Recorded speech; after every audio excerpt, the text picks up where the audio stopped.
एक घने जंगल में एक नदी के किनारे एक चिंटी रहती थी जिसका नाम था मेहंती। पूर्णविराम वह बहुत मेहनती थी, लेकिन उसका नाम मेहनती के साथ साथ उसकी छोटी सी जान पर आने वाली मुश्किलों के कारण कभी कभी मजाक का पात्र भी बन जाता था। एक दिन तेज धूप थी और मेहनती चिंटी अपने बिल की ओर जा रही थी। अचानक उसका पैर फिसला और वह नदी में गिर गई। नदी का बहाव काफी तेज था और छोटी सी मेहनती अपनी जान बचाने के लिए बुरी तरह से छटपटाने लगी। वह मदद के लिए चिल्लाई, लेकिन उसकी आवाज पानी के शोर में दब गई। उसी नदी के किनारे एक ऊंचे पेड़ पर एक कबूतर बैठा था जिसका नाम था दयालु।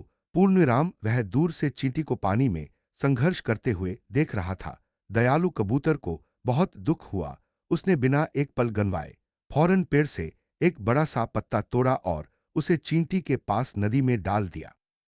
मेहनती चींटी ने अपनी पूरी ताकत लगाई और किसी तरह उस पत्ते पर चढ़ गई। पत्ता धीरे धीरे किनारे की ओर बहता गया। जैसे ही पत्ता किनारे लगा, चींटी ने जल्दी से उस पर से कूदकर अपनी जान बचाई।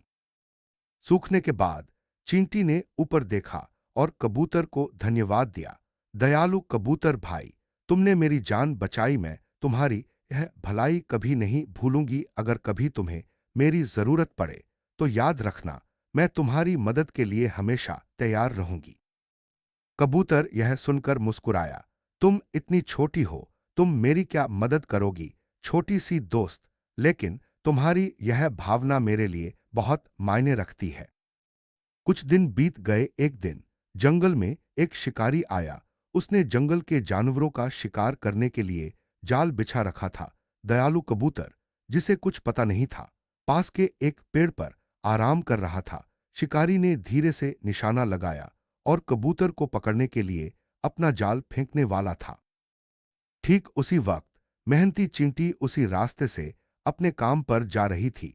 उसने शिकारी को देखा और तुरंत समझ गई कि दयालु कबूतर खतरे में है।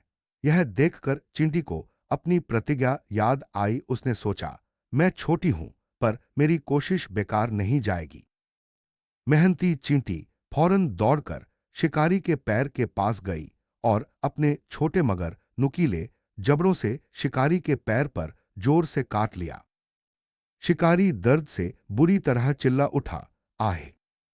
शिकारी के दर्द भरी चीख और अचानक हुए झटके से उसका निशाना चूक गया और उसका फेंका हुआ जाल कबूतर पर पड़ने से रह गया। शोर सुनकर दयालु कबूतर की नींद खुली। उसने नीचे देखा तो शिकारी को दर्द से कराहते हुए पाया और चींटी को भागते हुए देखा। कबूतर फौरन खतरा भांप गया और तेजी से उड़कर सुरक्षित जगह पर चला गया। ऊपर से कबूतर ने चींटी को इशारा किया और मन ही मन कहा, छोटी सी दोस्त, तुमने मेरी जान बचाई। तुमने साबित कर दिया कि दोस्ती और दयालुता में आकार मायने नहीं रखता। शिक्षा। यह कहानी हमें सिखाती है कि दयालुता और भलाई का काम कभी व्यर्थ नहीं जाता है। हमें किसी को भी छोटा नहीं समझना चाहिए, क्योंकि हर कोई अपने तरीके से महत्वपूर्ण होता है और समय आने पर बड़ी से बड़ी मदद कर सकता है। अगर आप किसी के साथ अच्छा करते हैं, तो वह अच्छाई किसी न किसी रूप में आपके पास जरूर लौट कर आती है। यह कहानी ये सिखाती है कि दयालुता कभी व्यर्थ नहीं जाती। मेरी यह कहानी आपको पसंद आई हो तो मेरी चैनल को लाइक, शेयर और सब्सक्राइब जरूर करें। धन्यवाद।